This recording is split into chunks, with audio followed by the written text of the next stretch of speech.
যশোরের অভয়নগরে যুগবতার ভগবান শ্রীরামকৃষ্ণদেবের ১৫১তম শুভ জন্মতিথি ও বার্ষিক উৎসব অনুষ্ঠিত হয়েছে। রামকৃষ্ণ সেবা সংঘের আয়োজনে সোমবার দিনব্যাপী নওপাড়া কালীবাড়ি প্রাঙ্গণে শুভ জন্মতিথি ও বার্ষিক উৎসব অনুষ্ঠিত হয়।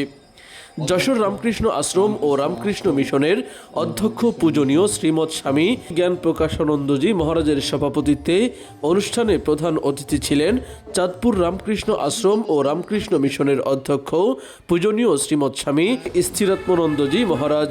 সম্মানিত অতিথি ছিলেন যশোর রামকৃষ্ণ আশ্রম ও রামকৃষ্ণ মিশনের সহ সম্পাদক পূজনীয় শ্রীমৎ স্বামী আত্মবিভানন্দজি মহারাজ। আলোচক হিসেবে ছিলেন মহাকাল পাইলট স্কুল অ্যান্ড কলেজের সহকারী অধ্যাপক শ্রীমতী রেখারানী সরকার।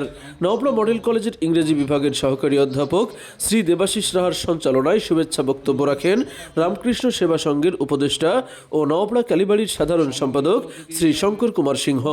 স্বাগত বক্তব্য রাখেন রামকৃষ্ণ সেবা সংঘ ও নওপাড়া কালীবাড়ির সভাপতি শ্রী শেখর কুমার সাহা। ডেস্ক রিপোর্ট, খবর অভয়নগর।